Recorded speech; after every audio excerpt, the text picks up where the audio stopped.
Dios me los bendiga, amados hermanos. Una vez más, aquí el siervo Irving compartiendo la palabra del Señor.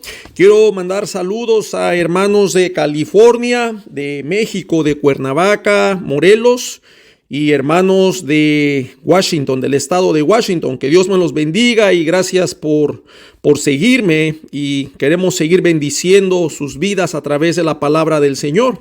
Hoy estaremos compartiendo, amados hermanos, este hermoso tema que se llama ¿por qué no recibo lo que pido a Dios? ¿Por qué no recibo lo que pido a Dios?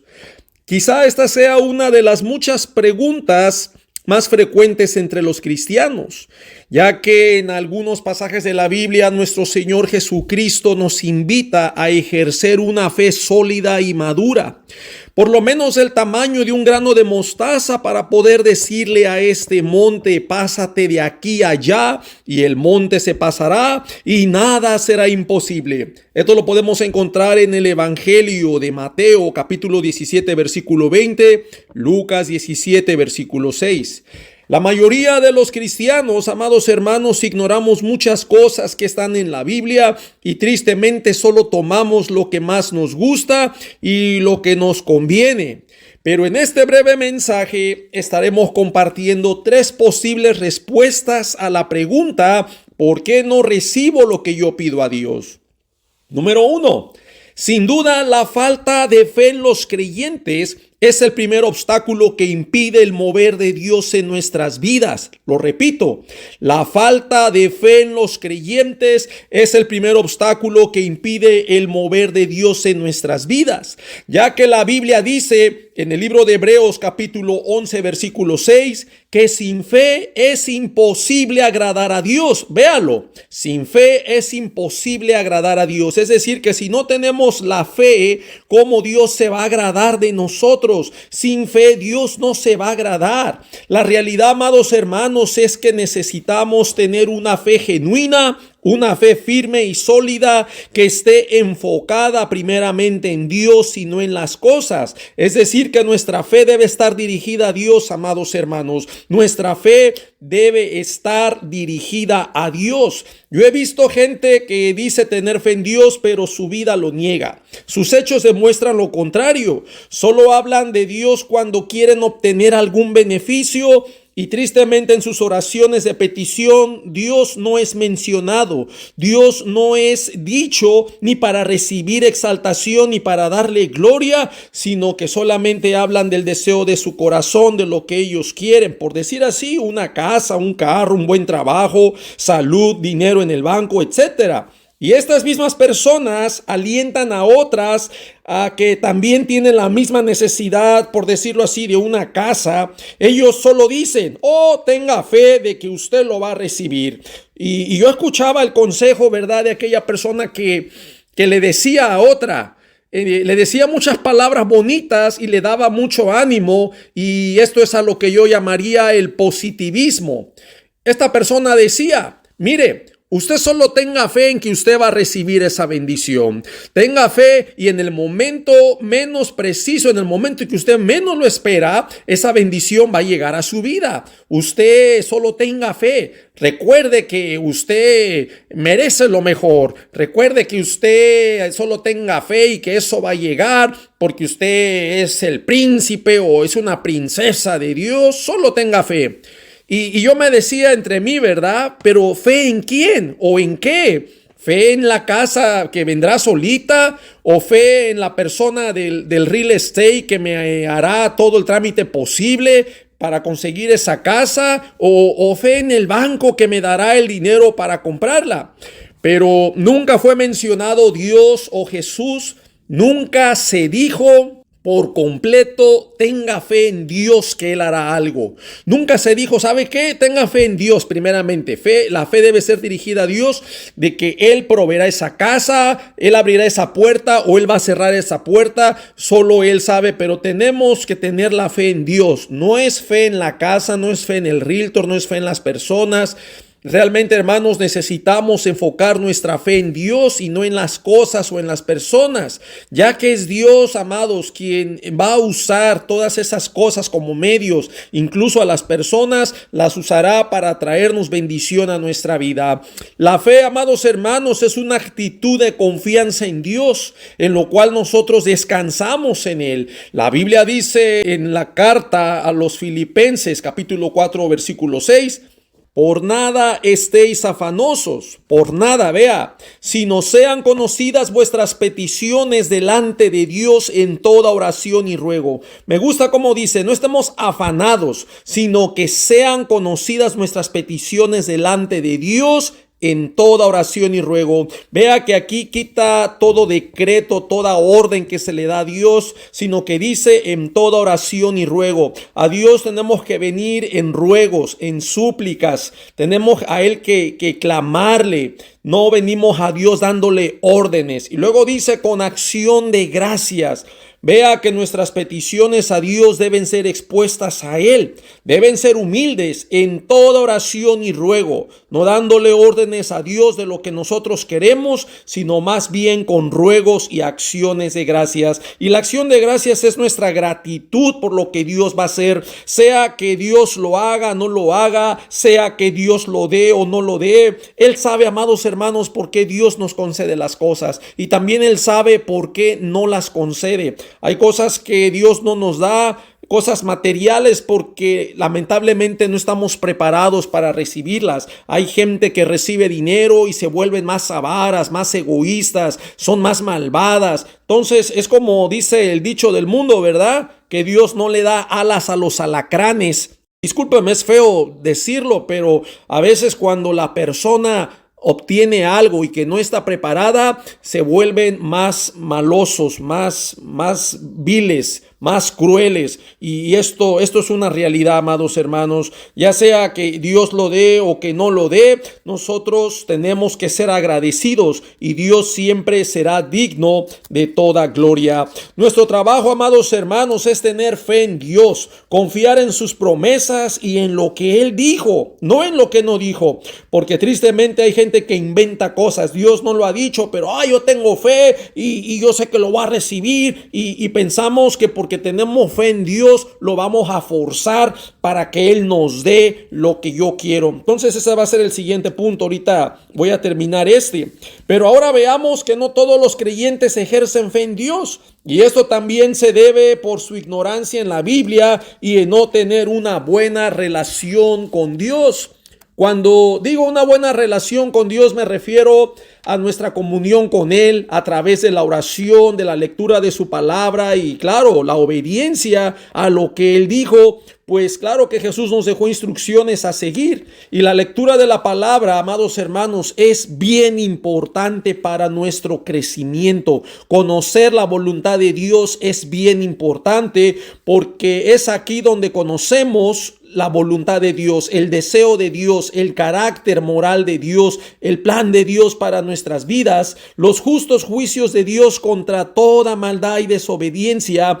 Y este conocimiento nos hace alinear nuestra vida a los deseos de Dios. Nos hace esforzarnos en toda obediencia a Dios para agradarlo a Él. Y esto también nos ayuda a crecer en fe, ya que Pablo dijo en Romanos capítulo 10, versículo 17, que la fe es por el oír y el oír por la palabra de Dios. Así que el escuchar y el meditar en la palabra de Dios nos ayudará a aumentar nuestra fe, pues es aquí donde aprenderemos a relacionarnos con Dios. Así que tener fe no es un mero hecho de recitar puras palabras al aire, sino una actitud de confianza en Dios, una actitud de confiar en Él, donde podemos descansar y esperar solo en Él. El punto número 2, amados hermanos, ¿por qué no recibo lo que pido a Dios? Número 2.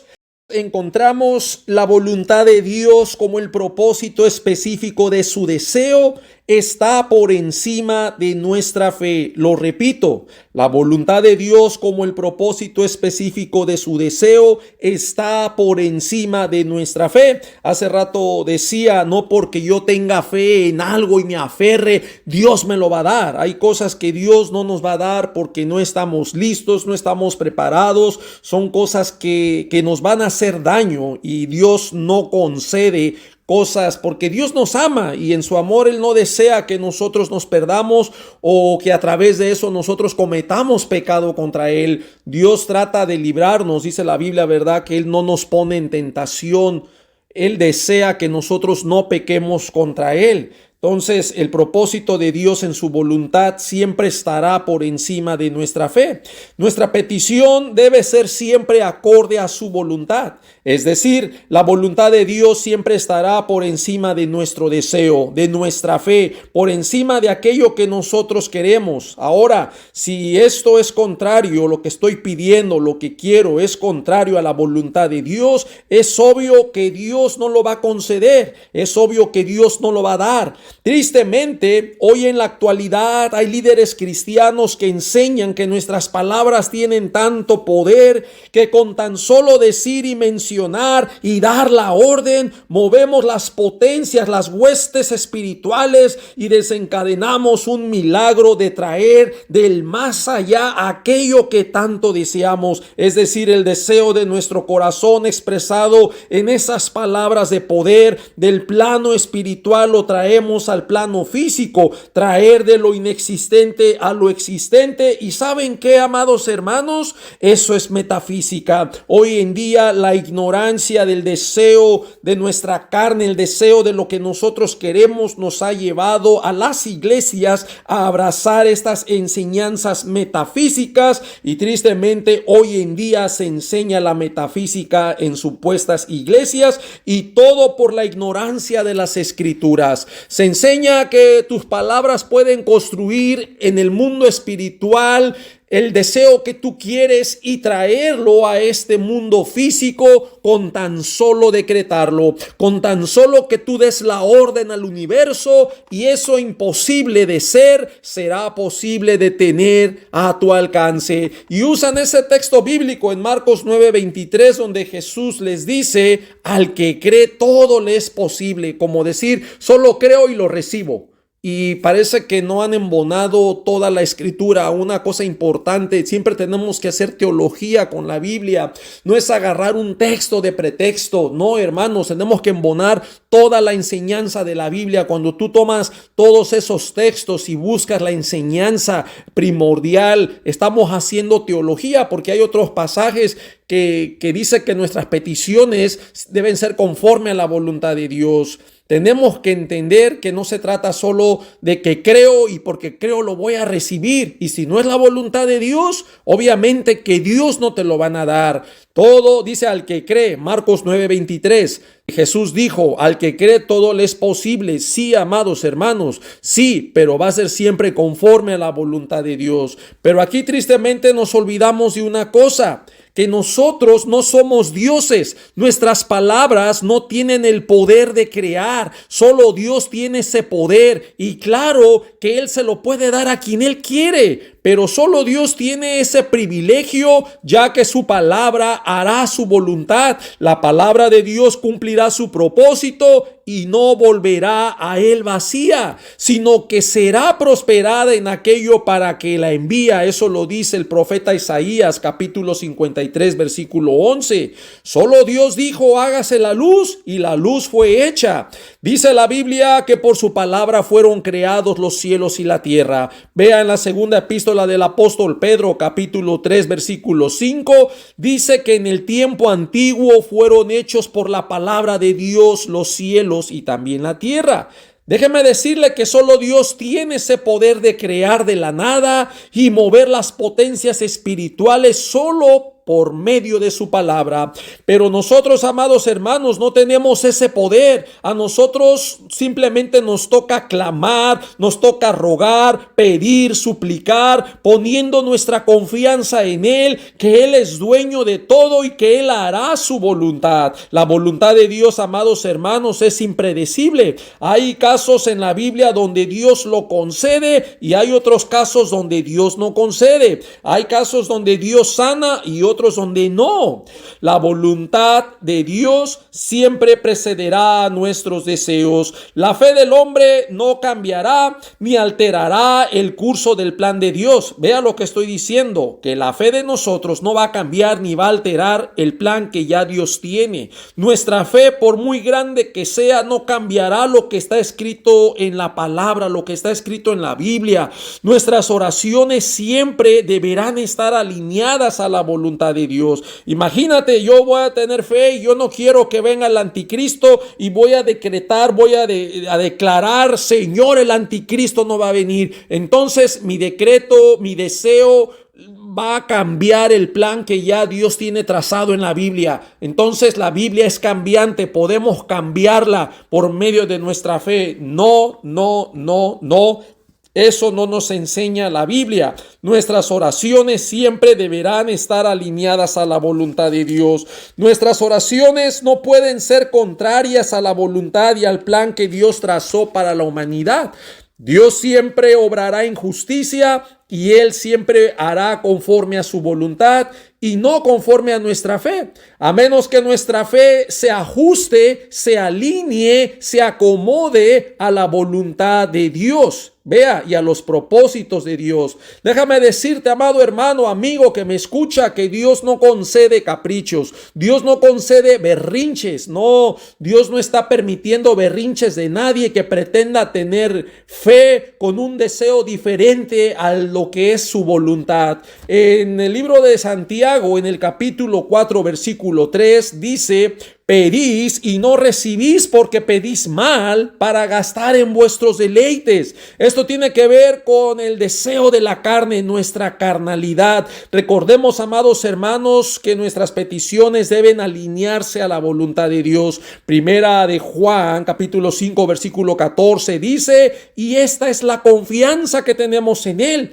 que si pedimos alguna cosa conforme a su voluntad, Él nos oye. Vea, que si pedimos alguna cosa conforme a su voluntad, o sea, que esté acorde a Él, dice que Él nos oye. No dice que Él lo va a hacer o que Él te lo va a dar. Él lo va a escuchar y ya en su voluntad sabrá Él si te lo concede o no te lo concede. No dice que te lo va a dar, no dice que lo va a hacer. Dice que Él nos oye y eso es suficiente para que Él tome el control de lo que nosotros queremos. Entendamos, amados hermanos, que habrá cosas que Dios nos dará. Uno, porque de pronto es su voluntad, y dos, porque nos hará un bien. Dios no nos va a dar algo que nos pueda apartar de Él, algo que nos pueda dañar, algo que no nos va a hacer ningún bien, sino más bien que nos causará un daño.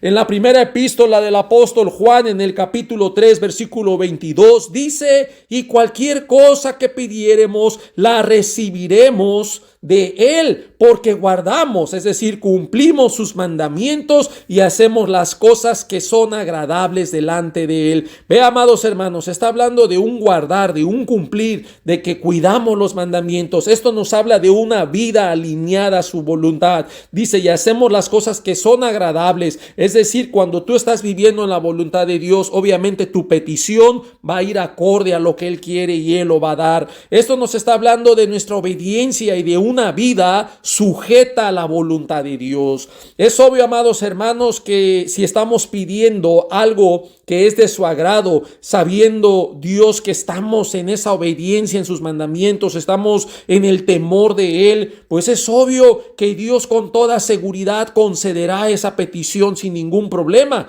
Y aquí también se cumplirá en el libro de los Salmos, el Salmos 37, versículo 4, donde dice: deleítate a sí mismo en Jehová y Él te concederá las peticiones de tu corazón. Vea, Dios no te concederá algo que te haga pecar. Dice, nos deleitamos ¿en quién? En Jehová. El deleitarnos en Jehová es sujetarnos a Él y nos alegramos y nos gozamos y deseamos nosotros hacer las cosas agradables a Dios, y Él dice nos concederá las peticiones de nuestro corazón. Las peticiones de nuestro corazón Dios ya las sabe, y deleitarnos en Dios es la delicia, es el agrado y complacencia de vivir bajo su voluntad, bajo su cuidado y su protección, y tenerlo a Él por nuestro Dios. Y Él siempre debe ser nuestro gozo, nuestra alegría. Por eso nosotros ahí es donde nos deleitamos en Jehová. Pero ahora déjame decirte, si tú no te deleitas en Dios, no te deleitas en Jehová, ¿cómo Él te va a conceder esas peticiones de tu corazón si tu corazón es contrario a Él? Tu corazón está contra Dios y tu deleite no es en Dios, sino en las cosas del mundo y en los deseos de tu carne. Déjame decirte que tu corazón entonces no es recto delante de Jehová, no es recto delante de Él. ¿Cómo esperas bendición de Dios viviendo en tu pecado? ¿Cómo esperas que Dios te bendiga? Dios no bendice la maldad de los hombres, es lo que tenemos que entender. Y el punto número 3, ¿por qué no recibo lo que pido a Dios? Aquí viene algo bien importante: por nuestra mala actitud hacia los demás. Vea, punto número 3, por nuestra mala actitud hacia los demás. Ya vimos que una de las razones anteriores fue pedir mal, pedir mal en nuestra carne para nuestros deleites y placeres, pero ahora es una mala actitud hacia los demás cuando tenemos envidia, celos, quiero para tener yo más y hacer menos a mi hermano, o porque quiero que los demás me busquen y por eso quiero tener más, para que los demás me rueguen y yo sentirme que estoy por encima de todos ellos. Entonces llega a haber malas actitudes en nuestras peticiones, hermanos, y mira, a Dios no lo vas a engañar. Dios no puede ser burlado. Hay ciertos hermanos que pretenden ser más espirituales que otros y que se aparenta muchas veces el tener más fe que otros, y tristemente toman actitudes arrogantes y altaneras, buscando la vanagloria para que la gente los vea, queriendo mostrar seguridad de lo que están pidiendo. Fíjese, yo he visto, a veces ellos tienen una necesidad y quieren demostrar a los demás que tienen seguridad, y aquí es donde yo veo que se confunde la fe con la arrogancia, y la realidad es que les falta a estos hermanos humildad en sus oraciones, humildad en sus peticiones hacia Dios. Quieren hacer ellos una demostración de poder para ser vistos por los demás y que los demás los alabe y los reconozca como si fueran personajes grandes de la Biblia, hombres de mucha fe, y se ponen a decretarle a Dios, se ponen a ordenarle a Dios y quieren llamar la atención. Ahora es importante entender que la humildad, amados hermanos, no quita la fe.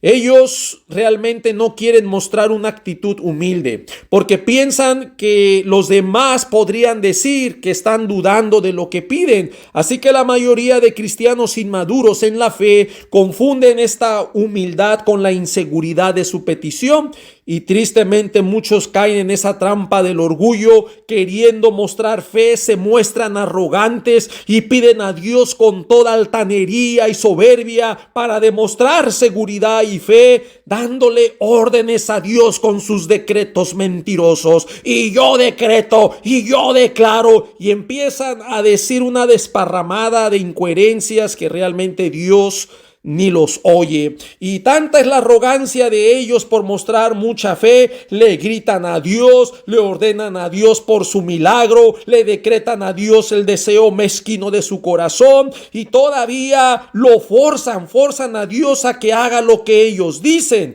Una oración cuando estaban orando por Julio Melgar, ¿verdad? Un personaje decía: Señor, no esperamos de ti un no por respuesta. Yo cuando vi esa oración me dolió la cabeza y me dio dio coraje. ¿Cómo que no esperamos? O sea que ya nosotros le ordenamos a Dios, le hacemos manita de puercos a Dios, forzamos a Dios. Ella le dice, no esperamos de ti un no, como diciendo, ahora Dios nos tiene que complacer a nosotros. Ahora Dios tiene que doblar las manitas y concedernos nuestros caprichos. Y todavía le recuerdan a Dios las palabras de su Hijo Jesús, donde dijo, todo lo que pidieren al Padre en mi nombre lo haré. Ahí en Juan capítulo 14 versículo 13, y le reclaman al Señor, tú lo dijiste, Señor, así que ahora me cumples. Y esta triste arrogancia de algunos pseudocristianos o gente que se dice ser cristiana es tan grande que hacen cosas, con perdón de la palabra, hermanos, hacen cosas tan estúpidas y descabelladas,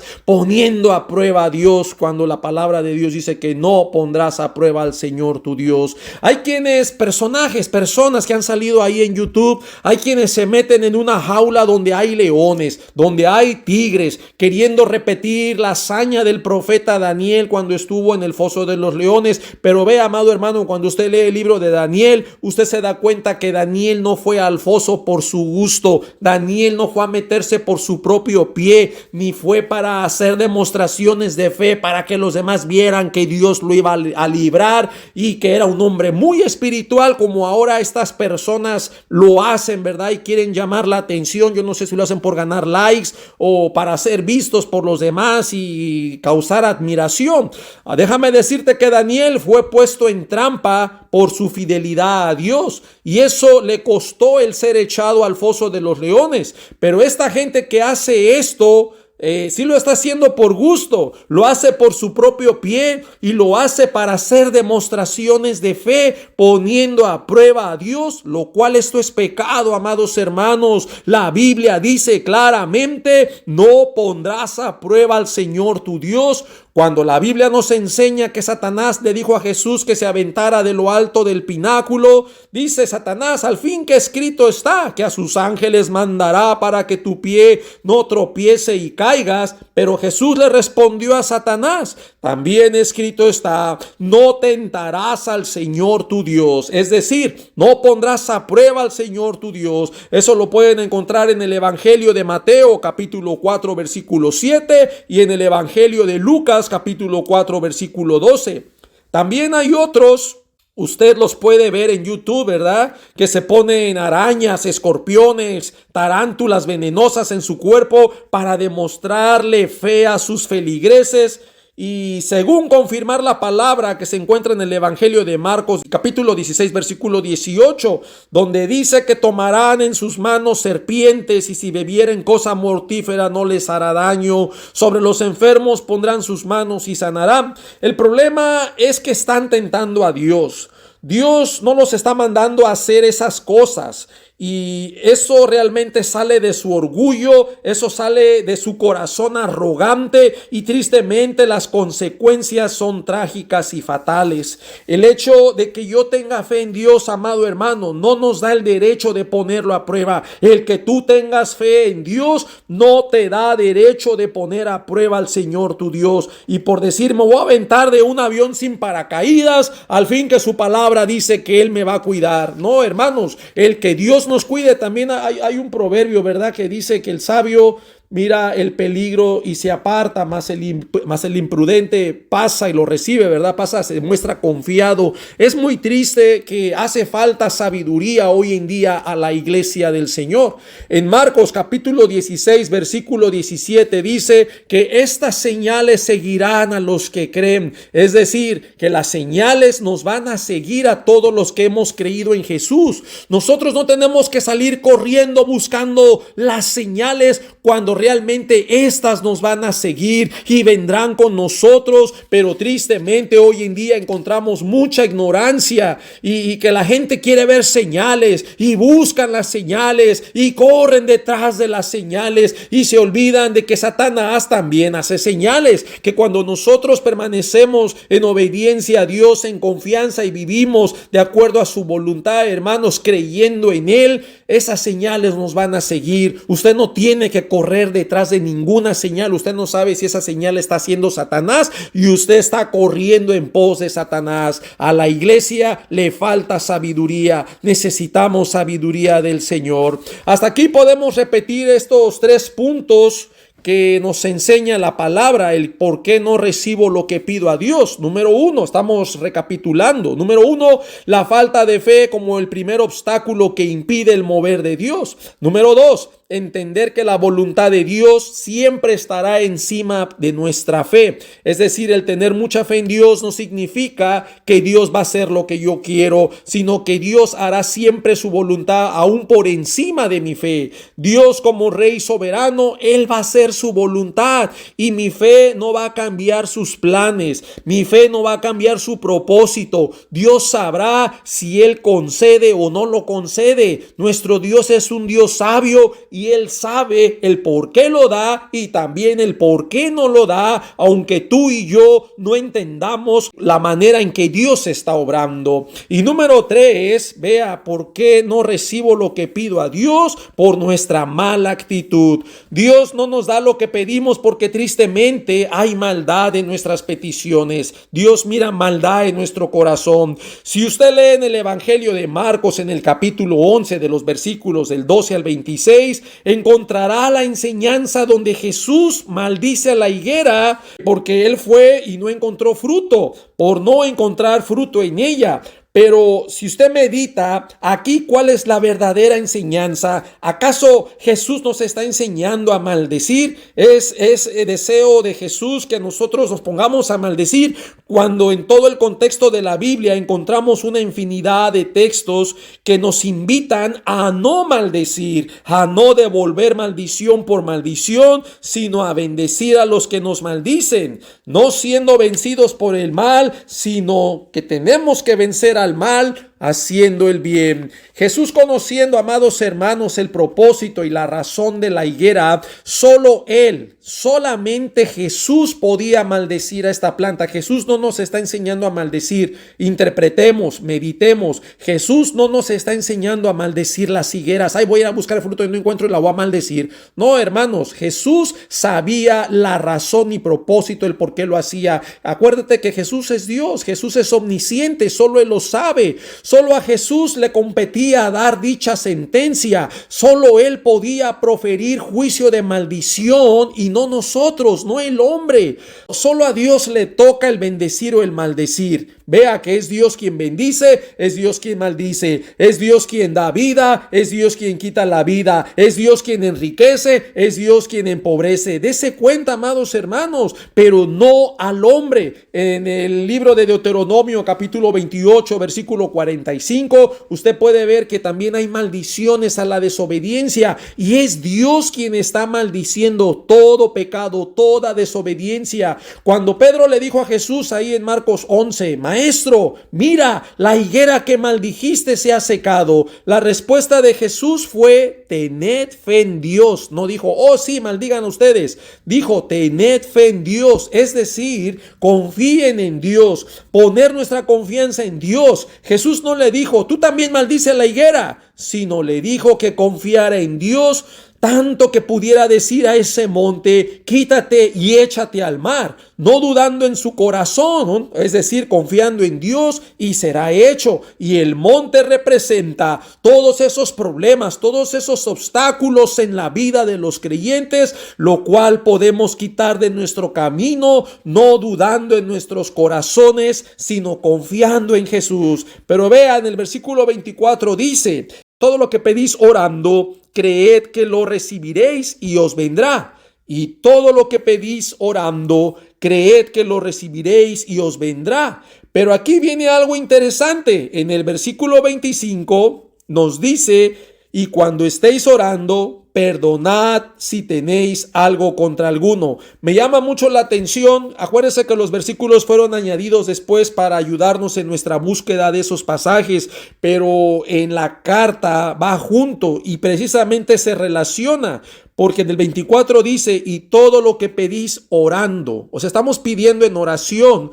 Creed que lo recibiremos y os vendrá. El Señor nos da esa confianza. Pero el 25 nos dice, y cuando estéis orando, estamos haciendo una petición orando. Dice, y cuando estéis orando, ahora perdonad. Perdonad si tenéis algo contra alguno. ¿Por qué perdonar, hermanos? Porque muchas veces guardamos odio en nuestro corazón. Si queremos que Dios me bendiga, que Dios me dé, que Dios me conceda, que Dios me añada, pero yo no perdono a mi hermano, yo no perdono a mi tía, a mi primo, a mi hermana, a mi sobrino, al cuñado, almaceno rencor en mi corazón, pero sí quiero que Dios me bendiga. Cuando la palabra de Dios nos enseña que cuando uno aborrece a su hermano, uno está odiando a su prójimo, dice el que aborrece a su hermano es un homicida. Vea, nos está acusando de homicidio, es un crimen. La pregunta ahora, ¿por qué Jesús involucra el perdón con la oración?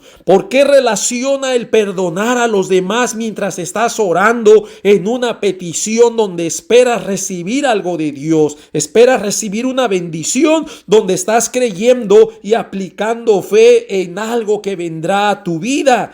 Y déjame decirte que la razón es sencilla, es porque el perdón nos hace libres de toda carga. El perdón, amados hermanos, nos liberta y se nos concede el perdón del Padre. Vea que si usted perdona, también nuestro Padre nos va a perdonar. Vamos a merecer a tener el perdón del Padre, y eso es conforme al deseo de Dios. Si nosotros perdonamos, Él también nos va a perdonar. El perdón, amados hermanos, nos pone en paz. Primeramente con Dios, pero también con nuestros semejantes. El perdón es la buena actitud de reconciliación para con los demás. Vea que eso también nos identifica con Cristo. Cristo vino a reconciliar al mundo, a los pecadores, con Dios, con el Padre. Si Cristo no va a esa cruz, si Cristo no muere, ¿cómo podríamos acercarnos al Padre si solamente Jesús es el camino, la verdad y la vida? Y dice, y nadie viene al Padre sino por mí. Jesús lo está diciendo. Entonces Jesús hizo la muerte en la cruz, hizo un acto de reconciliación, y Dios espera que también nosotros perdonemos, porque el perdón nos reconcilia. Vea cuán importante es el perdón, ya que Dios nos dio ese ministerio de reconciliación, y el perdón nos librará de ataduras, de odio y resentimiento. Cuando tú no perdonas, hay una raíz de amargura en tu corazón, y eso impide muchas veces recibir la bendición de Dios. Por eso muchas personas se preguntarán, ¿y por qué si yo guardo los mandamientos, si yo obedezco, si yo voy a la iglesia, yo levanto las manos y yo, y por qué no recibo? Y nos olvidamos de que tenemos algo contra alguien. En nuestro corazón hay odio, hay maldad, hay malas actitudes. El perdón, amados hermanos, está por encima de nuestro deseo personal. El perdón supera mis peticiones personales. Incluso dice que si tú vas al Señor, ¿verdad? Vas al altar, llevar una ofrenda. ¿Qué te dice? Deja tu ofrenda y reconcíliate. El Señor nos manda a reconciliarnos antes que demos una ofrenda. Uno pudiera decir, bueno, cuán importante que yo le dé mi adoración a Dios y yo le lleve una ofrenda, pero Dios te detiene. Dios no recibe esa ofrenda. Dios te manda a reconciliarte, y ya después vienes y la presentas. Vea que la cruz tiene ese significado. Si usted se fija, un palo vertical y un palo horizontal. El palo vertical, simbólicamente, yo lo miro como mi relación entre yo y Dios. Ese palo vertical, de aquí de la tierra al cielo, y el palo horizontal es mi relación con mis semejantes, y Dios nos manda eso. Dios nos manda a que estemos en lo que dependa de nosotros, estad en paz para con los demás. El perdón supera toda petición personal nuestra y el anhelo de recibir aquello que tanto deseamos. El perdón, amados hermanos, es el anhelo de Dios, por lo cual Dios, antes de darnos lo que pedimos, desea una buena actitud de todos sus hijos, lo cual Él nos dará de acuerdo a su voluntad. Es ilógico, amados hermanos, pensar que odiando a los demás y faltando el perdón en nuestras vidas, o sea, la falta de perdón para con los demás, es ilógico esperar que Dios me conceda todo aquello que yo quiero cuando mi corazón está endurecido y con raíz de amargura por no perdonar a mi prójimo. Pero sí estoy deseando la bendición de Dios para que me dé todo aquello que mi duro corazón quiere. Y a manera de conclusión, amados hermanos, déjame decirte esto último: tener fe en Dios para lograr mis objetivos de obtener lo que yo quiero no es una garantía por la que Dios se ve obligado a concederlo, sino que Dios en su sabiduría siempre nos dará conforme a su voluntad. Tristemente, la gente ignorante usa la fe para pretender mover la mano de Dios a su conveniencia. Y es verdad que la fe agrada a Dios, pero eso tampoco significa que Dios se va a convertir en el genio de la lámpara maravillosa y nos va a conceder todo lo que deseemos. No, bajo ninguna manera Dios lo va a hacer. Y aunque la gente quiera forzar la Biblia y malinterpretar textos y promesas de Dios para decir lo que no dicen y seguir creyendo en que su petición de oración va a ser suplida y provista por Dios. Vea en Lucas capítulo 1 versículo 37, dice: porque nada imposible para Dios. En Lucas 18, 27, Él les dijo: lo que es imposible para los hombres es posible para Dios. Entonces, los cristianos inmaduros de la palabra y los ignorantes usan este tipo de textos para demostrar que no hay nada imposible para Dios y que no hay nada que Dios no pueda hacer. Y con esto esperan recibir su milagro y obtener lo que desean. Fíjense, amados hermanos, que yo he oído peticiones que la gente le hace a Dios. Yo quiero esto y Dios me lo va a dar, porque no hay nada imposible para Dios. Luego citan este texto, ¿verdad? Como no hay nada imposible para Dios, entonces Dios me va a dar lo que yo quiero. O sea, yo quiero aclarar este punto. Es importante interpretarlo y saber el significado. No porque yo quiero $1 millón. Oh, Señor, yo quiero ganarme el Mega Millions de aquí de California y empiezo a jugarlo y para ti no hay nada imposible. Pero hermanos, vea con cuidado, aquí está el error. El texto nos enseña, y es verdad, el poder infinito de Dios. Nos enseña el poder sin límites de Dios. O sea que para Él no hay nada imposible. El poder de Dios que trasciende más allá de los imposibles. Y esto es verdad. No estamos negando esta verdad. Nadie está cuestionando el poder de Dios. Nadie está dudando de su poder. Nadie está dudando de su grandeza, de su trascendencia infinita, de que Dios no tiene límites. Pero lo que sí se cuestiona, y es donde la gente se confunde, es en cuanto a su voluntad. Porque el poder de Dios y su voluntad son dos cosas diferentes. Dios en su poder puede hacer todo lo que Él quiere y nadie puede detener su mano. Pero ahora en su voluntad, que es impredecible, insondiable para el hombre, aquí ya es otra cosa, aquí ya es otra enseñanza. Claro que Dios puede hacer llover dinero del cielo, puede hacer caer polvito de oro, puede hacer muchas cosas porque para Él no hay nada imposible. Claro, Dios es poderoso, pero aquí surge la pregunta: ¿será su voluntad mandarnos Dios dinero del cielo? ¿Será deseo de Dios que caigan dólares del cielo? Porque yo deseo que me dé dinero y digo nada imposible para ti. Aquí son dos cosas diferentes. Aquí se trata de su voluntad.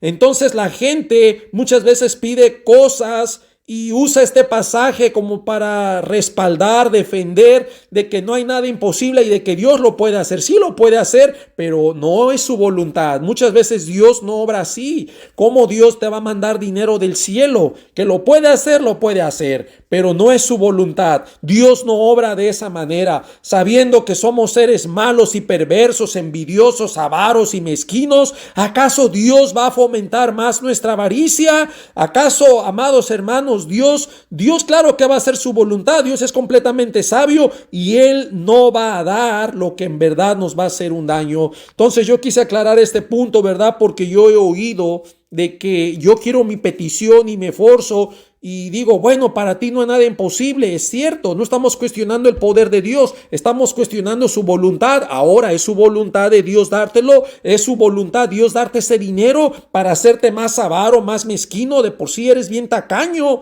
Entonces Dios en su sabiduría no va a dar algo que nos va a dañar.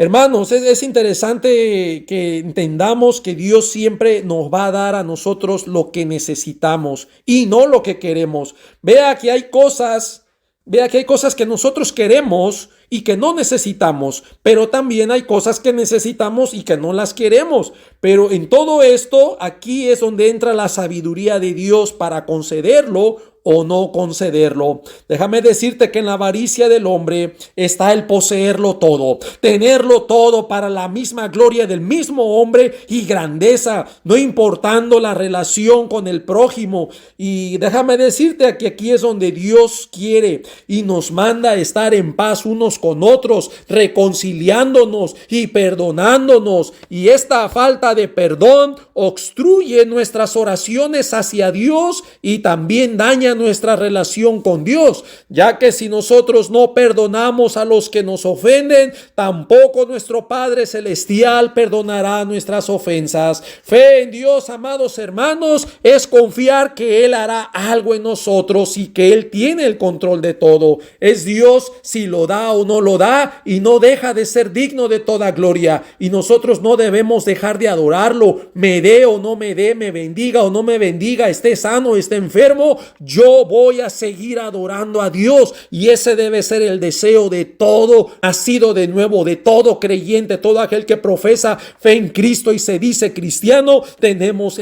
que entender y tener esa madurez de adorar por siempre a nuestro Dios. Mi fe en Dios, amado hermano, no es para lograr cosas que yo quiero, para saciar mi avaricia. Yo voy a tener fe porque quiero que me dé el Mega Millions, quiero que me dé un carro, quiero que me dé una casa, quiero que empezamos a pedir cosas, ¿verdad?, que a veces nos van a dañar y Dios en su sabiduría no las va a dar.